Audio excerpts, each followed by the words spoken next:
हरे राम राम राम हरे हरे, हरे कृष्ण कृष्ण कृष्ण हरे हरे।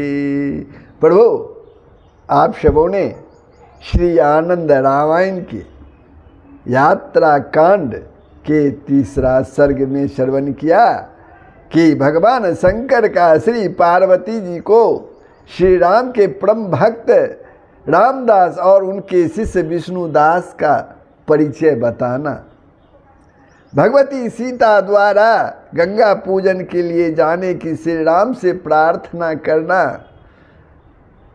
और श्री राम का लक्ष्मण को गंगा यात्रा की तैयारी का संदेश देना, ये प्रसंग आप लोगों ने सुना था।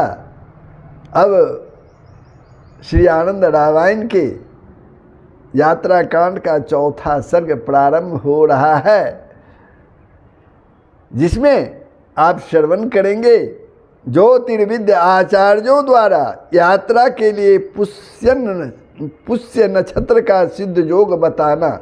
गंगा यात्रा के लिए पुष्य नक्षत्र की प्रशंसा विविध यादों की ध्वनि के साथ श्री राम का सीता आदि सभी के साथ गंगा पूजन के लिए मंगल प्रस्थान, श्री लक्ष्मण का सरजू की एक धारा मुदगल ऋषि के आश्रम में लाना, ये प्रसंग आप लोग आज श्रवण करेंगे प्रभु।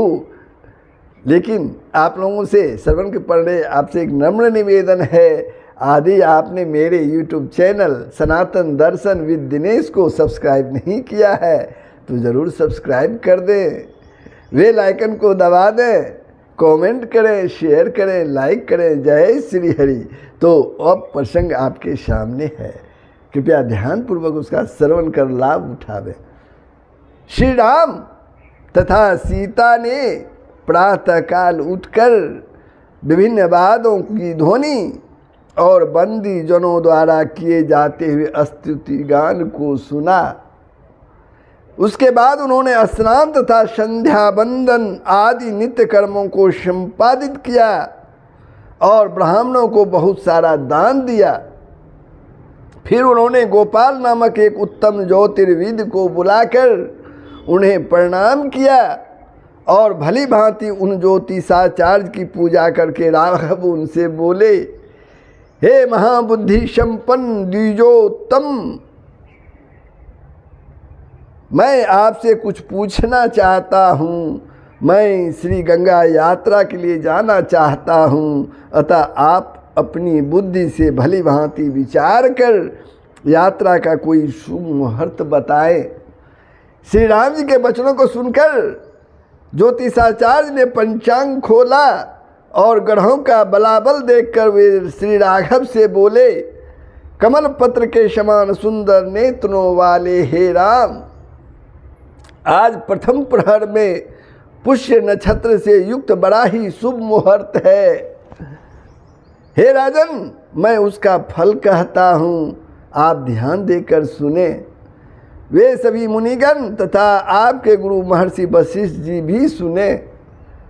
अच्छे योग के न रहने पर भी, अच्छा लग्न न होने पर भी, ताराबल चंद्रबल तथा बृहस्पति के बलवान न होने पर भी, शुभ योगिनी दशा के अभाव में भी और अशुभ ग्रह राहु का योग होने पर भी उस समय मात्र एक पुष्य नक्षत्र रहे तो वह सभी कार्यों को सिद्ध कर देता है।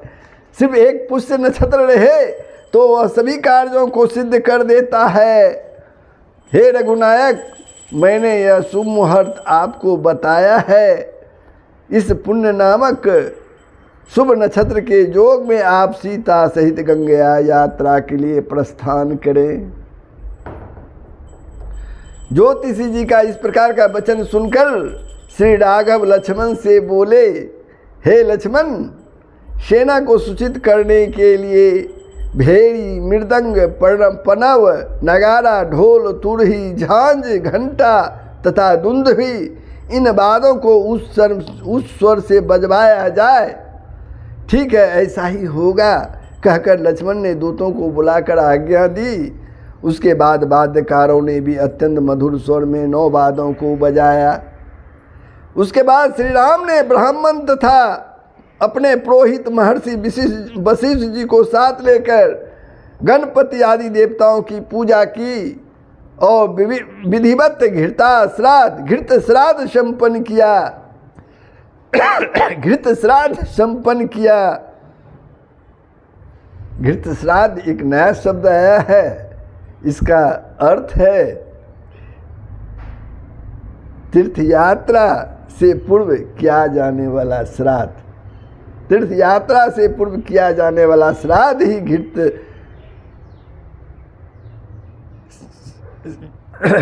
श्राद्ध कहलाता है।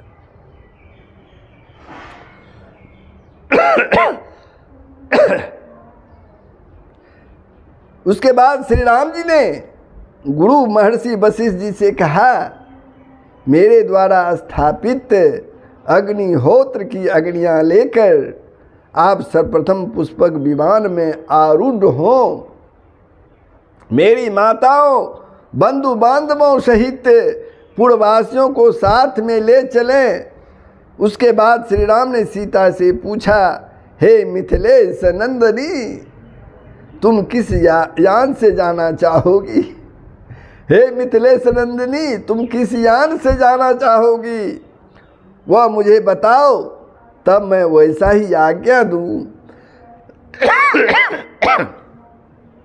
श्री राम की यह बात सुनकर सीता ने क्षण भर मन में विचार किया और बड़ी ही प्रसन्नता के साथ श्री राम जी से कहा, हे रघुनायक, हथनी में बैठकर जाना मुझे अच्छा लगता है। श्री राम जी ने कहा, ऐसा ही होगा। और फिर उन्होंने लक्ष्मण को हथनी सुसज्जित करने के लिए आज्ञा दी। उसके बाद श्री राम ने सीता को तथा माताओं को पहनने के लिए दिव्य वस्त्र प्रदान किए।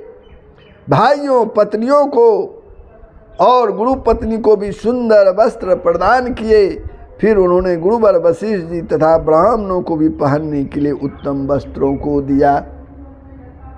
तदंतर भाइयों को भी नूतन वस्त्र प्रदान कर स्वयं भी श्रेष्ठ वस्त्रों को धारण किया और अनेक प्रकार के शस्त्रों को भी ग्रहण कर लिया तथा सीता से शीघ्रता करने के लिए कहा।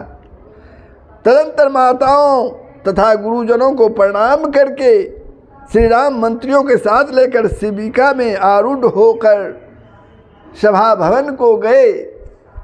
वहाँ सिंहासन पर विराजमान होकर श्री राम ने लक्ष्मण से कहा, हे लक्ष्मण, हे लक्ष्मण, यात्रा गमन की सूचना के लिए पुनः 9 प्रकार के वाद्यों की ध्वनि की जाए। श्री राम के वचन सुनकर लक्ष्मण ने वाद्यों की ध्वनि करने के लिए आदेश दे दिया। आदेश प्राप्त करते ही उन दूतों ने मेघ गर्जन के समान गंभीर वाद्य ध्वनि की। तदंतर श्री राम ने बड़े ही सम्मान पूर्वक श्री लक्ष्मण जी से कहा, हे लक्ष्मण, मेरे आदेश से अयोध्या नगरी की रक्षा के लिए सुमंत्र को नियुक्त कर दो। यात्रा में सबसे आगे भरत चलेंगे, उनके पीछे शत्रु दमन शत्रुघ्न होंगे और मेरे पीछे पीछे तुम चलो। उसके बाद सीता जी चलेंगी। उसके बाद सीता चलेंगी, सीता के पीछे तुम्हारी पत्नी उर्मिला रहेंगी।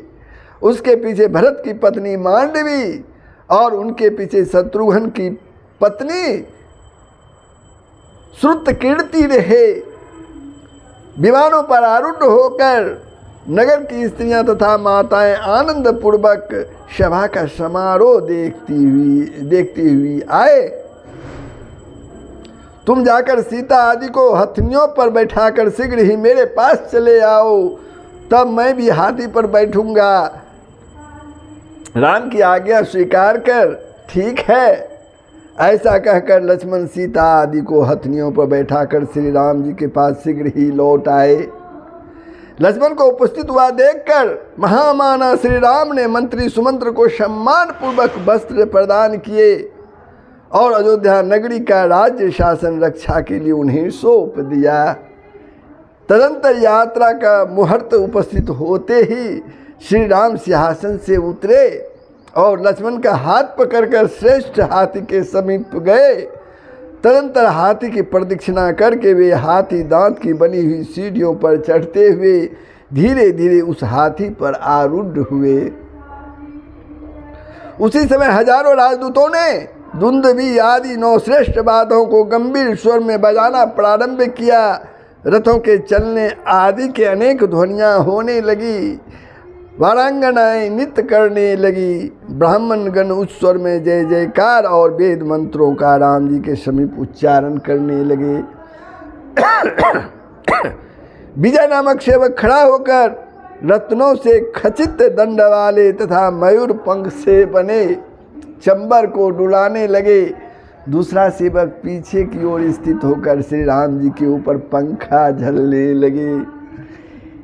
अन्य सेवक कलशों से सुशोभित तथा सैकड़ों हजारों मोतियों की मालाओं से सुसज्जित और रत्न निर्मित दंड वाले अत्यंत विशाल छत्र को धारण कर स्थित हो गया।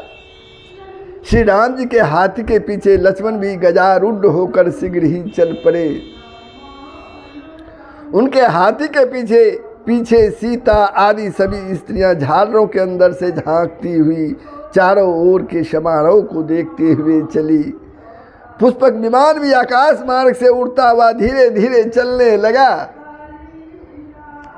उस पर बैठी हुई नगर की स्त्रियां यात्रा का कौतुक देखते हुए श्री रामचंद्र जी के ऊपर फूलों की वर्षा करने लगी। तदंतर हाथी पर सवार, घोड़े पर सवार तथा रथ पर सवार सैनिक कतारबद्ध होकर श्री राम जी के दोनों पार्श्व भागों में स्थित हो गए। हार के समान गोलार्ध में एक रेखा के समान स्थित होकर उन्होंने श्री राम को प्रणाम किया। श्री राम ने भी अपने कर कमलों द्वारा उनके प्रणाम का अभिनंदन किया।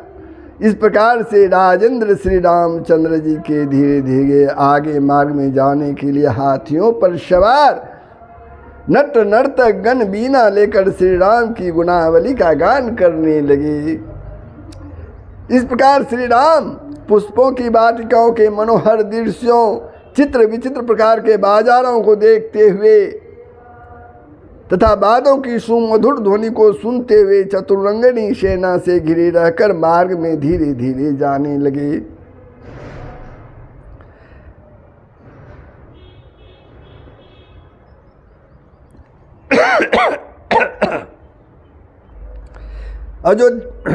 दूसरी अयोध्या के समान बनाए गए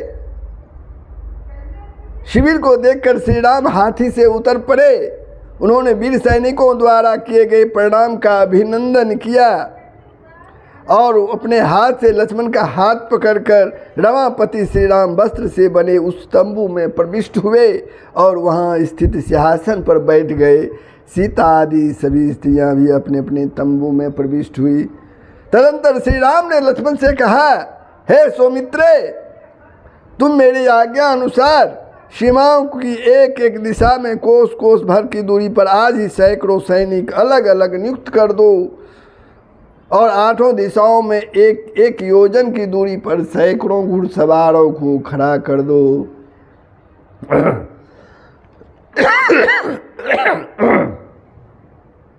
जो आज्ञा कहकर लक्ष्मण जी ने वैसा ही किया। उसके बाद ब्राह्मणों तथा मित्रगणों के साथ श्री राघव ने घृत मिश्रित अवशिष्ट सरधान्य तथा विविध प्रकार के रुचिकर पकवानों का भोजन किया। उसके बाद उन्होंने अनेक ब्राह्मणों को बड़े ही श्रद्धा पूर्वक तांबुल और दक्षिणा प्रदान की। फिर स्वयं भी तांबुल आदि से मुख शुद्धि करके वे पुनः सिंहासन पर विराजमान हुए। उन्होंने आदरपूर्वक अनेक पुराणों का, शास्त्रों का तथा वेदांत आदि ब्रह्म विद्याओं का श्रवण किया और फिर सायंकालीन संध्या वदन तथा यथाविधि होम संपन्न करने के बाद उन्होंने मंधुर गायन आदि के श्रवण से रात्रि के 2 प्रहरों को व्यतीत किया। तदंतर सीता के साथ उन्होंने सुखपूर्वक शयन किया। दूसरा भी पूरा दिन श्री राम ने आनंद पूर्वक वहीं व्यतीत किया। तीसरे दिन विविध वाद्यों की ध्वनि के साथ उन्होंने आगे के लिए प्रस्थान किया। इस प्रकार कहीं 1 दिन, कहीं 2 दिन तथा कहीं 3 दिन रुकते हुए श्री राम ने सीता जी को अत्यंत आनंद प्रदान किया। तदंतर धीरे धीरे आगे बढ़ते हुए 1 मास के पूर्ण होने पर वे महर्षि मुद्गल जी के उस श्रेष्ठ आश्रम में पहुँचे। वे महर्षि मुद्गल जी के श्रेष्ठ आश्रम में पहुँचे जिसका कि मुद्गल जी ने परित्याग कर दिया था। भगवान श्री राम का आगमन सुनकर महर्षि मुद्गल भगवती भागीरथी के दक्षिणी तट पर स्थित अपने नवीन आश्रम से श्री राम के पास आए। उनका दर्शन कर श्री राम ने महर्षि को प्रणाम किया और आदरपूर्वक उनका पूजन किया और उनसे विनयपूर्वक पूछा, हे मुनि श्रेष्ठ, आपने किस कारण से इस आश्रम का परित्याग किया है? हे महाभाग, आप विस्तार पूर्वक इस बात को यथावत हमें बताएं। श्री राम जी की बात सुनकर महर्षि मुद्गल जी कहने लगे, हे राम, हे राघव, आज मैं धन्य हूँ जो कि आपको वनवास की दीर्घ अवधि के बाद वापस लौटा हुआ देख रहा हूँ। पूर्व समय में भरत जी की प्राण की रक्षा के लिए मेरे आश्रम से आप औषधि ले गए थे। उस समय आपका दर्शन हुआ था, उसके पश्चात आज ही हो रहा है। मैंने अपने इस आश्रम का परित्याग क्यों किया? मैं आपको बताता हूँ। मैं आपको बताता हूँ कि मैंने इस आश्रम का परित्याग क्यों किया। हे भगवान, इस आश्रम के समीप न तो गंगा जी हैं और न सरजू जी हैं। इसी कारण मैंने इस श्रेष्ठ आश्रम को त्याग दिया। पूर्व काल में इसी स्थान पर सैकड़ों हजारों मुनीश्वरों ने सिद्धि प्राप्त की है। मैंने भी कुछ दिनों तक यहाँ पर तपस्या की है। हे राम, इस प्रकार आपके पूछने पर मैंने इस आश्रम को छोड़ने का कारण बता दिया। अब आगे आप और क्या सुनना चाहते हैं? मुनि मुद्गल जी का इस प्रकार का वचन सुनकर श्री राघव उनसे पुनः बोले, हे मुने, कौन सा ऐसा कार्य किया जाए जिससे कि आप यहाँ पर पूर्व की तरह पुनः रहने लगे? श्री राम जी की यह बात सुनकर महर्षि मुद्गल जी श्री राम जी से कहने लगे, हे राम, इस स्थल पर सरजू और गंगा जी का संगम हो जाए तो मैं यहाँ पुनः सुखपूर्वक निवास करूँगा। इस प्रकार श्री राघव ने उनसे कहा, हे महाभाग, सरजू नदी का किस कारण से श्रेष्ठ महामात्य है और वे धरती पर कहाँ से आई है, इसे आप पहले मुझे विस्तार पूर्वक बताएं। प्रभु श्री राम जी का वचन सुनकर मुद्गल ऋषि कहने लगे, हे राम, हे रघुत्तम, आप अपना ही चरित्र मेरे मुख से सुनना चाहते हैं तो ठीक है, आप सुनिए, मैं बताता हूँ। पूर्व समय की बात है। शंखासुर नामक एक दैत्य था। उसने वेदों का हरण कर लिया था। वह उस वेद राशि को समुद्र में फेंक कर उसी समुद्र में छिप कर रहने लगा। उसके वध के लिए और वेदों को पुनः प्रतिष्ठित करने के लिए आपने पूर्व समय में मत्स्य का अवतार धारण किया था। उसी मत्स्य रूप से आपने शंखासुर का वध किया और वेदों को लाकर ब्रह्मा जी को दे दिया। उसके बाद आपने हर्षपूर्वक अपना पूर्व रूप धारण कर लिया। उस समय हर्ष तिरेक से आपके नेत्रों से आनंद की बूंदें टपक पड़ी। साक्षात नारायण आपकी आंखों से गिरे। अश्रु बिंदुओं से हिमालय पर्वत पर अत्यंत पवित्र और निर्मल जल वाली एक नदी प्रवाहित हो उठी। धीरे धीरे वह नदी बिंदु सरोवर में जा मिली और वहां से मानसरोवर में आई। हे राम, उसी समय की बात है। आपके पूर्वज राजसी वैवस्वत ने मन में जग करने की बात सोची और अपने गुरु वशिष्ठ जी से कहा, यह अयोध्या नगरी अनादिकाल से प्रतिष्ठित है। अपने निवास के लिए मैंने इसका विशेष प्रकार से संरचना की है। हे गुरु, यदि आपकी अनुमति हो तो मैं यहाँ एक यज्ञ करना चाहता हूँ। यह सुनकर गुरु बोले, यहाँ न तो कोई श्रेष्ठ तीर्थ ही है और न ही कोई पवित्र नदी है, फिर भी नृपश्रेष्ठ यदि आपकी यहाँ जग करने की इच्छा है तो मानसरोवर से रमणीय और समस्त पापों को दूर करने वाली एक महानदी यहाँ ले आए।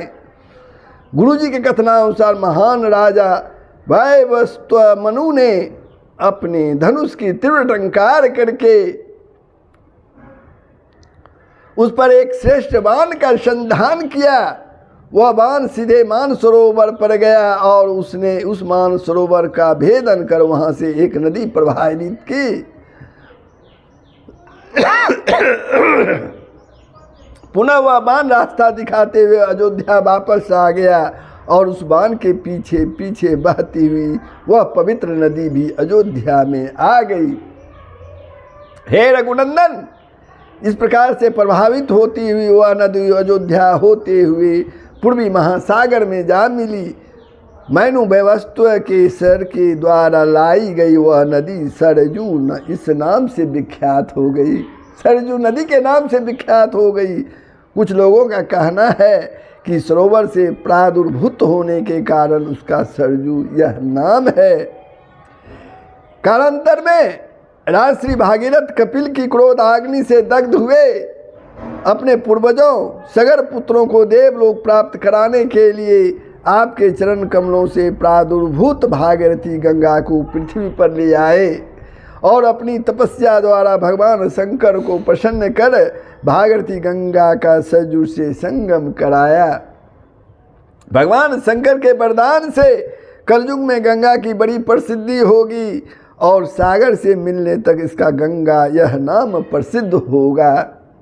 हे प्रभु, आपके चरण कमलों से प्रादुर्भूत गंगा समस्त विश्व को पवित्र करने लगी और आपके नेत्रों से प्रादुर्भूत यह सरजू भी लोगों को पावन बनाने लगी। अब आगे मैं और क्या कहूँ, सैकड़ों हजारों करोड़ों वर्षों में भी सरजू नदी की महिमा का वर्णन करने में कोई समर्थ नहीं हो सकता। हे राम, इस प्रकार से मैंने जो आपने पूछा था वह बता दिया। तब मुनि मुद्गल जी के इस प्रकार के वचनों को सुनकर श्री राम लक्ष्मण से कहने लगे, हे लक्ष्मण, तुम मेरी आज्ञा मानकर बाण छोड़कर सरजू की एक धारा इस आश्रम की ओर ले आओ। जो आज्ञा कहकर लक्ष्मण ने धनुष उठाया और बाण के द्वारा सरजू के तट का भेदन किया और क्षण भर में ही सरजू की एक धारा को वहाँ ले आए। इस प्रकार सरजू की दो धाराएं हो गई और एक धारा महर्षि मुद्गल जी के प्राचीन आश्रम पर आ गई और भागीरथी गंगा से उनका संगम हो गया। तब श्री राम कहने लगे, चूँकि यहाँ स्थित होकर लक्ष्मण ने महानदी सरजू का धारण किया था, अतः यह स्थान दद्री नाम से विख्यात होगा और यहाँ इसी नाम से नगर बसेगा। संसार में इस दद्री नगर का बद्रीनाथ धाम से भी जो भर अधिक महामात्य होगा, बद्रीनाथ धाम से भी जो भर अधिक महात्म्य होगा, इसमें कोई संदेह नहीं है। विशेष रूप से आपके यहाँ निवास करने से यहाँ का महात्म्य और बढ़ जाएगा।